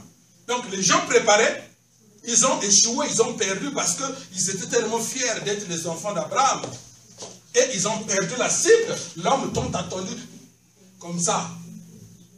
Nous vivons la même époque. Ça fait 2000 ans. Nous vivons le temps où le Seigneur doit apparaître. À nous de préparer, sauf qui peut. On dit, c'est le temps. Ça fait 2000 ans, il n'y a pas de blague. Vous pouvez voir que chaque 2000 ans, il y a une manifestation sur la terre. Il y a une personne centrale qui vient sur la terre. Une figure centrale, une image, quelqu'un qui dirige. Chaque période. Donc ici, Abraham, ça fait 2000 ans. C'est ce qui fait qu'il est le père de la foi, parce qu'il a marqué l'histoire. Ici, 2000 ans, c'est le Seigneur. Il a marqué l'histoire. Maintenant, 2000 ans, il dit qu'il revient. Mais il pose la question. Quand il va revenir, trouvera-t-il la foi sur la terre? La foi là, c'est quoi? Regardez les églises. Comme des champignons. Et beaucoup. Les églises sont comme des champignons. C'est parce qu'ils savent que le moment est arrivé. C'est ce que Jésus a dit. Que là où sera le corps, là où sera les vautours. C'est un symbole. Là où il y a le corps, sera le vôtre. Donc ça veut dire que la présence de cet homme sur la terre amène beaucoup de religions. Beaucoup de religions. Chez nous, on les appelle les Binzami. Beaucoup. Beaucoup de petites églises. Beaucoup. Parce que, on a dit que dans les derniers jours, le Seigneur va amener les myriades. Donc, il y aura des paroles, il y aura des révélations. Les gens auront des songes, beaucoup de choses. Beaucoup même vont entendre des voix que tu es le Messie. Beaucoup vont entendre ça, que tu es le Messie. Alors ici, la question là fait peur. Trouvera-t-il la foi sur la terre? Ça veut dire que quand il va revenir, est-ce qu'il sera reconnu? La question est simple. Vous allez me dire que mais c'est écrit dans la Bible qu'il viendra dans les nuées. Donc, tout œil le verra. N'est-ce pas? C'est ce que la Bible dit. Tout œil le verra. Si seulement que, regardez les paroles, il vient dans les nuées, tout œil le verra. Et maintenant, la même Bible dit que je viendrai comme un voleur. Tout œil le verra. Quel est le voleur là qui annonce que moi je viens voler chez toi?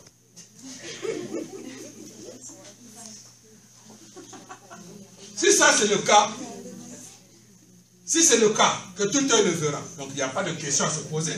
Il n'a plus à s'inquiéter à poser cette question. S'il va trouver la foi sur la terre. S'il pose cette question, c'est qu'il y a un problème. Il dit qu'il viendra comme un voleur. Mais à ceux qui vont veiller, ils ne seront pas surpris. Ceux qui vont veiller, veiller de quoi? Ce n'est pas que ceux qui vont veiller toute la nuit, on ne dort pas. Oh, le Seigneur va venir et tout ça. Regardez. Non, ceux qui vont veiller dans la foi, cette foi-là, ceux qui vont veiller dans la foi, ils ne seront pas surpris. Il faut avoir cette foi-là pour savoir que c'est lui. Mais il y a un autre danger qui continue. Il dit, Luc 17, 24 à 25, il dit, avant qu'il ne soit reconnu, il faudrait qu'il souffre d'abord par cette génération et il doit être rejeté. C'est Jésus qui dit ça.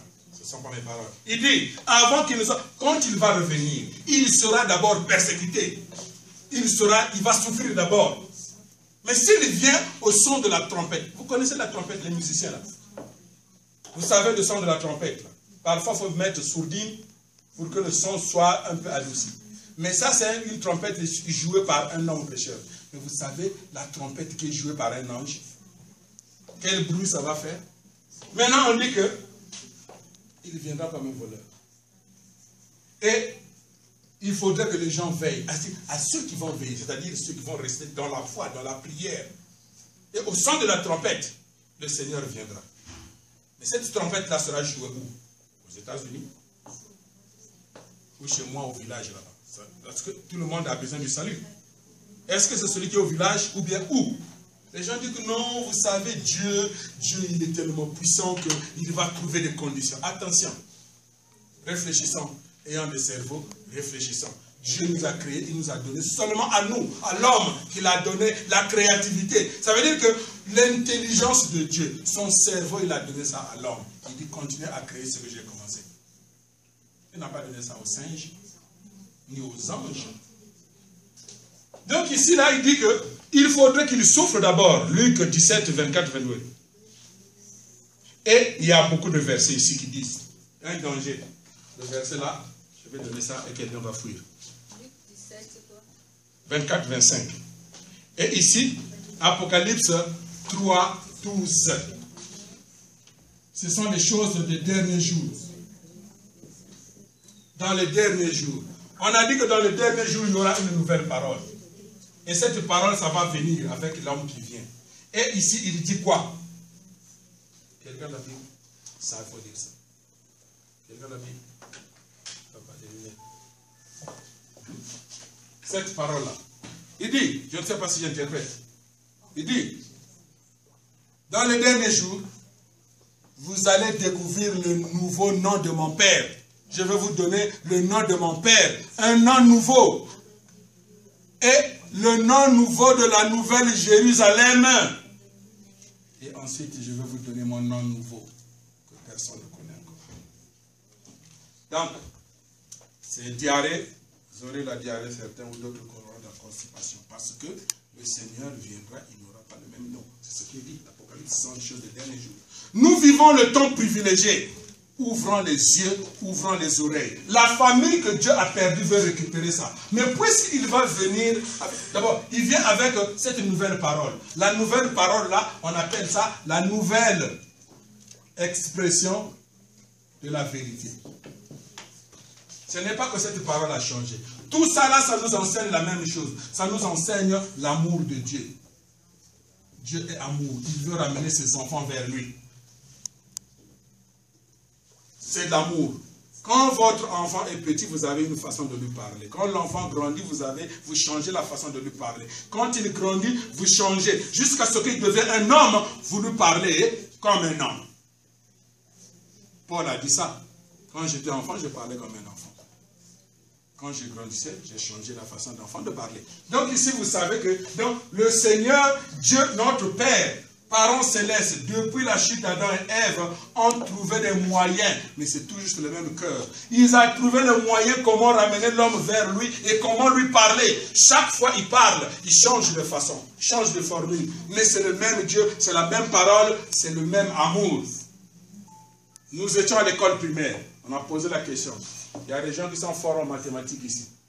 À l'école primaire, on nous a posé la question. 3 moins 5 égale combien? Impossible. Impossible. Yeah.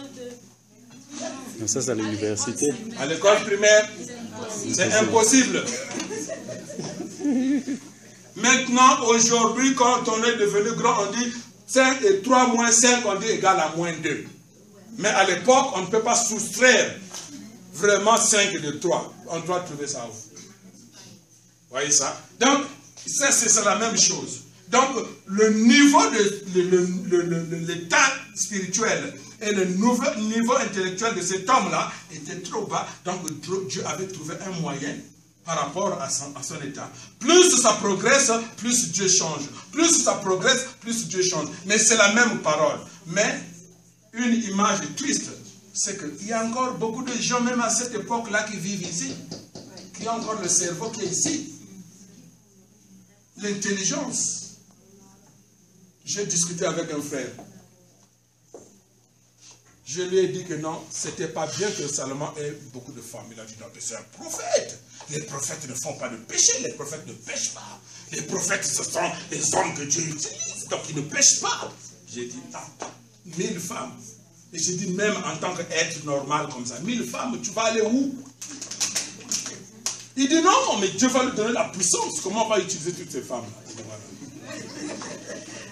20e siècle. Alors, ici, là, puisqu'il dit qu'il viendra avec, je vais vous donner mon nom nouveau. Nous ne connaissons pas encore son nom. Nous disons ça, le Seigneur du second avènement. C'est ça qui est dit ici. Nous ne connaissons pas son nom nouveau. C'est lui qui va apporter cette nouvelle parole ici, là. Ce n'est pas une nouvelle parole, mais c'est la même parole parce que ça, c'est connu. Vous savez que pourquoi nous avons beaucoup d'églises aujourd'hui? Beaucoup de religions, surtout le christianisme. Beaucoup. Pourquoi? À cause de ces codes ici-là. C'est trop de paraboles. Et aujourd'hui, moi, je déclare que voilà, le Saint-Esprit m'a révélé ça. Mon frère va dire que non, moi, le Saint-Esprit m'a révélé ceci. On doit se battre, mais comme on a honte devant les fidèles, on se sépare. Chacun va créer son église. Et les églises se multiplient. Les églises qui se multiplient, c'est le corps de Christ. Maintenant, si le Christ doit revenir, je vous annonce, il va revenir dans le christianisme.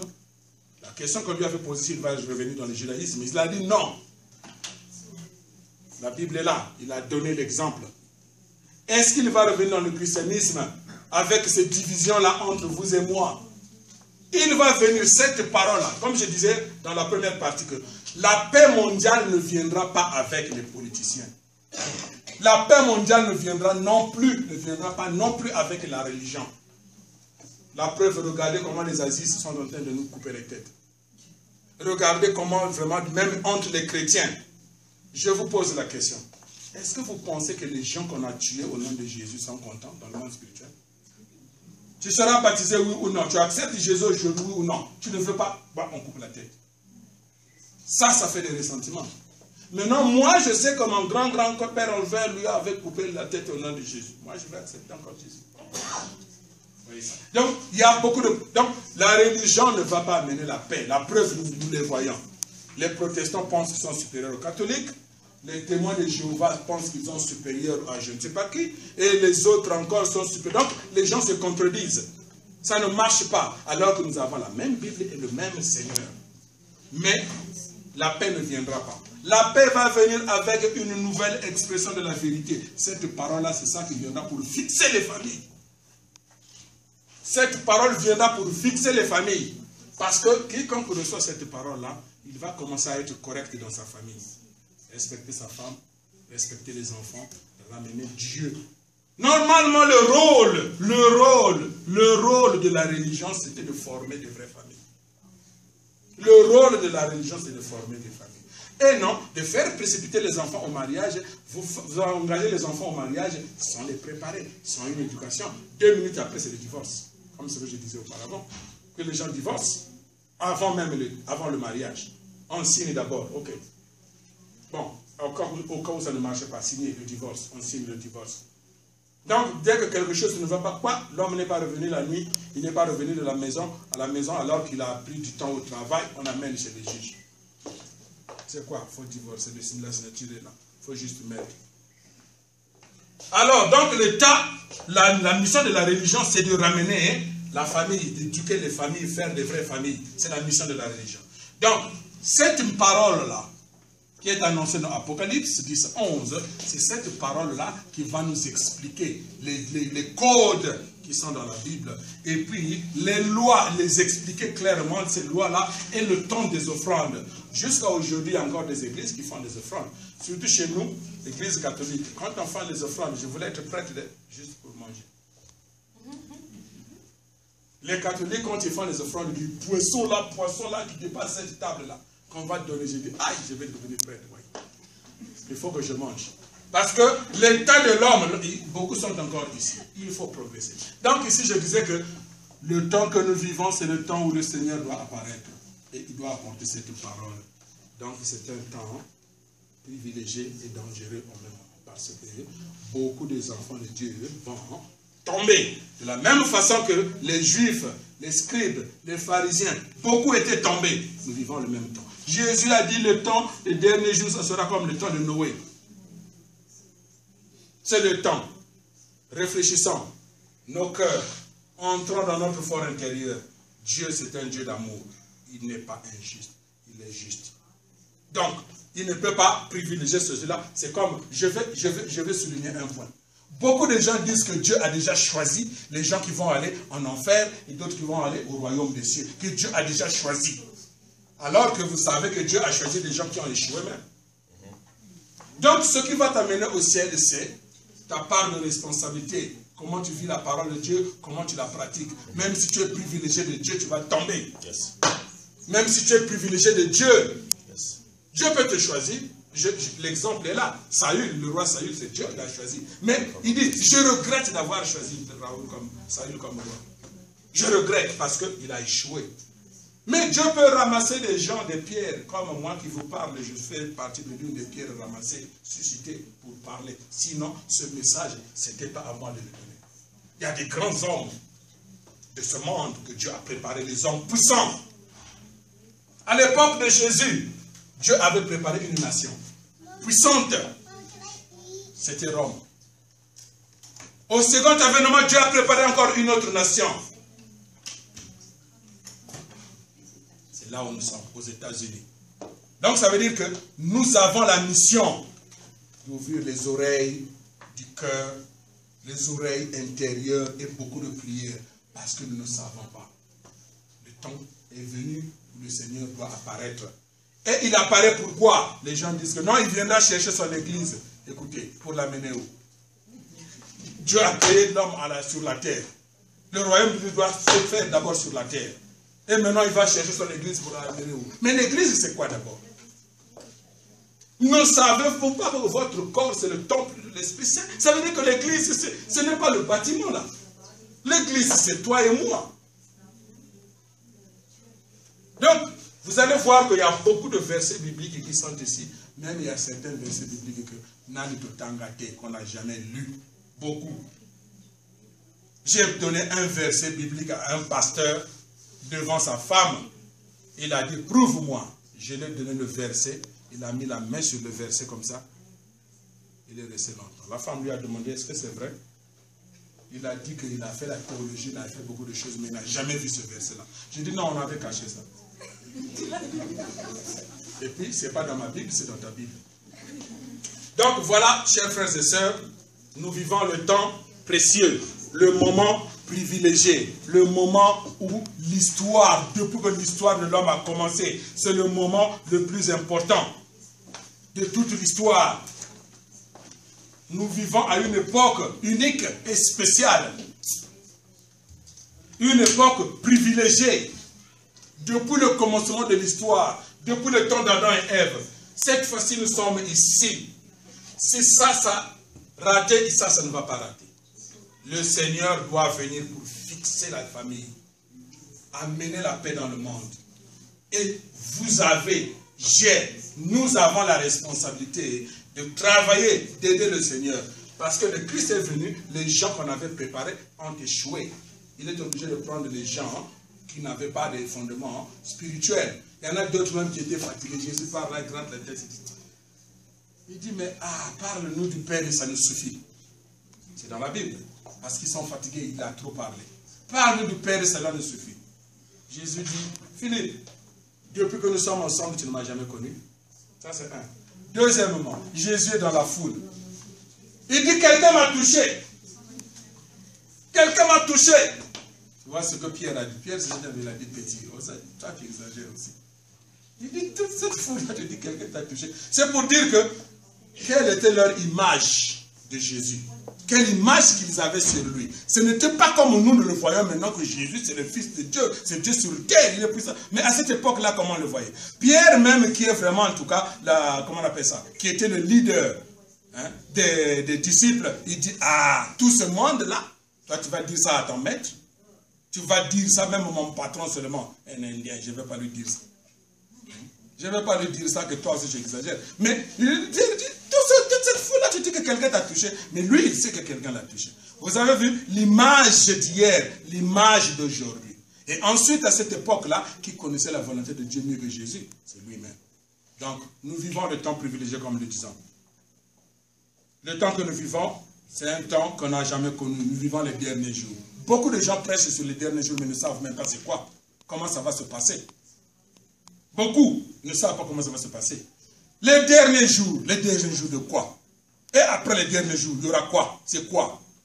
La bonne nouvelle, c'est que ce sont les derniers jours de l'histoire du mal. Les derniers jours de l'histoire du mal. Le mal a trop duré. Ça fait 6000 ans bibliques.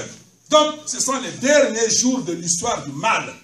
Après cela, après les derniers jours, c'est quoi? Les premiers jours. Les premiers jours de l'histoire du bien. Après les derniers jours, c'est les premiers jours. Les premiers jours de l'histoire du bien. Donc, les familles doivent être fixées. La paix mondiale ne viendra pas avec la politique, ni avec quoi que ce soit. La paix mondiale viendra avec le Seigneur qui vient fixer les familles. Les familles sont tordues. Nos familles ont des problèmes. Il y a un musicien qui a chanté même, je ne sais pas comment on l'appelle. Il a chanté. Ça fait honte que ce sont les enfants des pasteurs qui font des tapages dans les bars. Ça fait honte. Il a cité beaucoup de listes. Ça veut dire que même le pasteur a des difficultés pour prendre soin de la femme ou bien de la famille. Même les hommes de Dieu ont des difficultés. Je me rappelle d'une histoire d'un pasteur qui a dit ça. Et il est ici, lui-même, il va se rappeler. Il dit qu'il y avait un homme de Dieu qui méditait dans le parc, dans le jardin. Il marchait, il méditait. Et après, quand il marchait, au sol, il a vu. Ce n'est pas la photo. La moitié d'une photo d'une femme nue. Ce n'est pas toute la photo qu'il a vue. Il a vu la moitié. La moitié du papier, c'est-à-dire la photo d'une femme nue. Le pasteur là, il a vu ça. Il est passé. Ce n'est pas toute la femme qu'il a vue. La moitié, morceau. Il est passé. Après, Deuxième fois, il revient. Troisième fois, il revient comme ça, il regarde gauche, droite, il n'y a personne, il a pris ça, l'a mis dans la poche. C'est fini. Papa a payé. Donc, faisons attention. Donc, les personnes sincères dans leur foi devraient rechercher le Seigneur, le servir et accomplir la volonté de Dieu qu'il vient révéler. La volonté de Dieu, c'est quoi? C'est l'établissement de la famille. La famille que Dieu a perdue, il veut rétablir. Écoutons humblement la voix de notre âme originelle et recherchons l'annonce du Seigneur du second avènement. Parce qu'il vient avec la bonne nouvelle. Bonne nouvelle pour nous qui sommes les chrétiens, pour nous qui essayons de faire le bien, mais mauvaise nouvelle pour ceux qui travaillent pour Satan. Parce qu'il vient pour renverser ce gouvernement-là. Mais il ne peut pas le faire seul si nous ne le supportons pas. Ensuite, vous savez que l'homme pécheur, toi et moi, nous avons besoin du Messie. Le Seigneur qui doit venir pour fixer. Mais peut-être que vous n'avez jamais entendu ça, mais je vais vous faire un cadeau. Est-ce que vous savez que Dieu lui-même, le Créateur, il a besoin du Messie? Pourquoi il a besoin du Messie? Mais parce que s'il n'a pas le Messie, il ne va pas récupérer ses enfants. C'est ce que 2 Timothée 5 quelque chose l'a dit. Il n'y a qu'un seul Dieu et qu'un seul médiateur entre Dieu et les hommes. Jésus-Christ, homme lui-même. Ça veut dire que c'est le pont. Dieu aussi a besoin de lui. Il a besoin du Seigneur parce que si le Seigneur n'est pas là, lui aussi ne peut pas récupérer ses enfants. C'est un pont. Le pont est cassé. Dieu est de l'autre côté là-bas dans Ngomba. Nous sommes de l'autre côté aussi. Et on se regarde. Mais vous savez, les hommes de Dieu sont tellement intelligents. Vous savez ce qu'ils ont dit?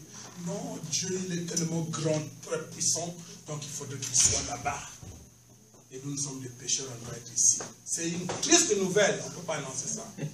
Dieu doit être dans la famille, dans ton cœur, dans le cœur de chacun de nous. On ne va pas étudier la Bible, on va vivre la Bible. On va vivre la parole de Dieu. Apaisons notre esprit et concentrons-nous sur le message porteur d'espoir qui annonce le nouvel âge. La paix mondiale. Merci.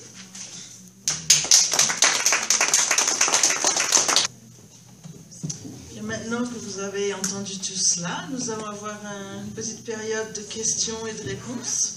Si vous avez quelques questions que ce soit, le révérend Wantété va répondre.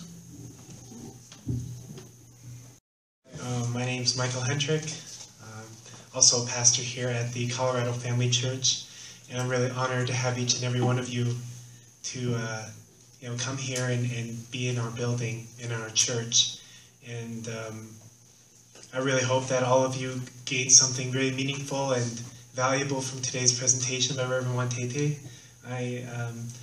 I've been here for just a short time, just a little over a year, but I have great respect for this man. He's really a person of truth, and I really admire his passion and the conviction that he has to teach God's word. And yes, exactly. I see him as my brother, but also my elder in many ways. I have many things to learn from him, and I'm just grateful for that all of you came here and spent the time with us today. And I also want to share a little bit just that, what Reverend Wantété was teaching today is really rooted in inspiration and, what's the word? Revelation that comes from founders of our church, Reverend and Mrs. Moon. I don't know if you can see the pictures so well here, but they're the founders of our church and our movement. And what Reverend Wantété is teaching about, much of that is rooted in that teaching. So I just wanted to share that. And once again, thank you for coming. Thank you very much. And please enjoy the lunch and all the refreshments that are prepared. Thank you. Éternel des armées, Dieu de l'univers, parent du ciel et de la terre. Ce matin, nous sommes venus devant toi avec un cœur très humble. Et nous voulons nous repentir du fin fond du cœur de savoir que tu as souffert quand tu as perdu tes enfants. Et combien tu as travaillé dur pour ramener les enfants vers toi. Tu as travaillé dans des conditions très difficiles. Tu as été incompris. Tu as été rejeté même. Et même beaucoup d'interprétations jusqu'à aujourd'hui. Que le bien et le mal, c'est toi qui l'as créé. Nous savons que tu n'as créé que le bien. Le mal vient d'ailleurs. Tu n'as pas créé le mal, Père Céleste. Dans ta pensée, tu as bien voulu que tes enfants vivent dans la joie, dans l'harmonie et dans la paix. Voilà pourquoi tu as travaillé dur.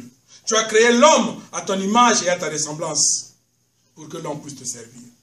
Tu as créé l'univers tout entier à l'image et à la ressemblance de l'homme pour que l'homme puisse s'en occuper et puisse vivre la joie d'avoir toute la création. Ce matin, Père du ciel, je te présente tes enfants ici.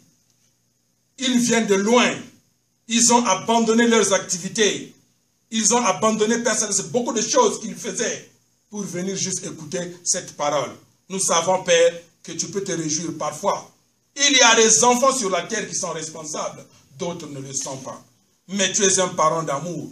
Tu nous aimes tous. Parce que la Bible dit, tu fais pleuvoir sur les bons et sur les méchants. Tu fais tomber la neige sur les bons et sur les méchants. Tu ne choisis pas parce que tu es amour.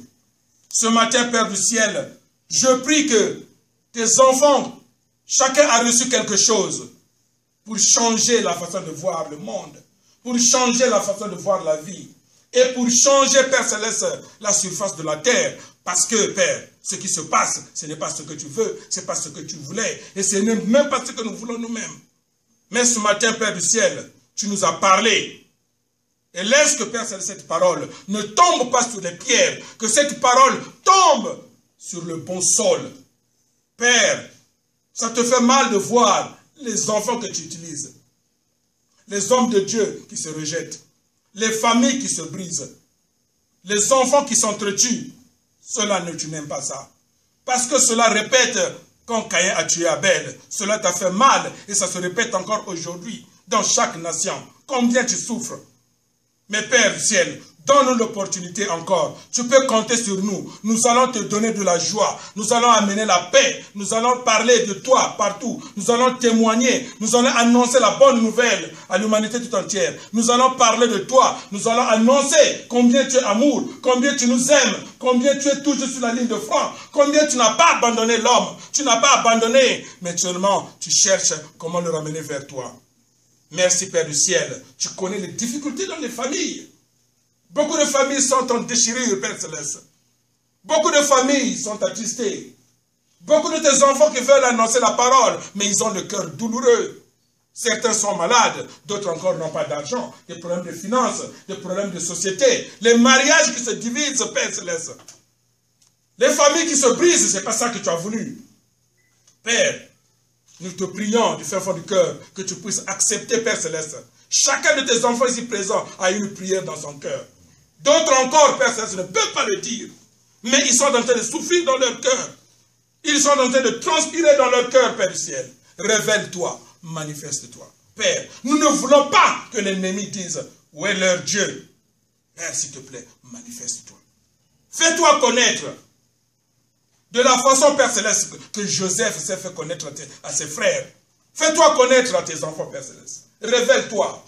De la même façon, Père Céleste, que tu as prouvé ta puissance entre le prophète Élie et le prophète de Baal. Père, manifeste-toi, s'il te plaît. S'il te plaît. Nous ne voulons pas que l'ennemi demande où est leur Dieu. Nous savons que tu es là. Et tu comptes sur nous. Tu comptes sur la famille.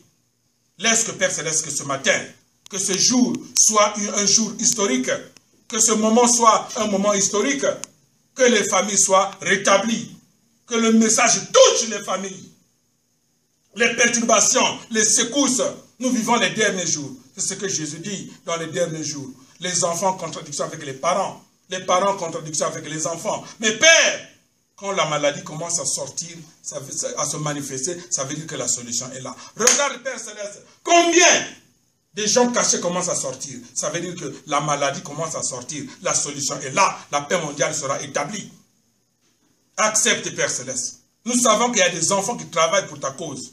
Accepte, Père Céleste. Surtout ceux-là qui ont sacrifié leur temps pour venir dans ce bâtiment. Ceux-là qui ont sacrifié leur temps, leurs activités. Nous avons des hommes de Dieu ici. Ils ont leurs églises, mais ils ont sacrifié le temps qu'ils devaient prêcher pour venir ici, Père du ciel.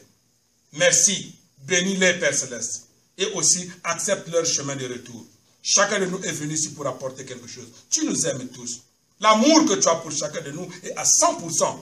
Tu n'aimes pas à moitié, mais ton amour est à 100%. Donne-nous, Père Céleste, de suivre ton exemple, de vivre cet exemple, et de ne pas prêcher la parole de Dieu de bout de lèvres, mais de vivre cette parole comme toi tu le veux. Descends, Père Ciel, et manifeste-toi. Écoute la prière de tes enfants. Il y a ceux qui prient nuit et jour, Père Céleste, mais qui sont tristes dans leur cœur. Père, nous vivons les derniers jours. Donne la joie à tes enfants. Manifeste-toi, fais-toi connaître. Je prie tout ceci au nom de Jésus, qui est notre Seigneur. Amen. Amen.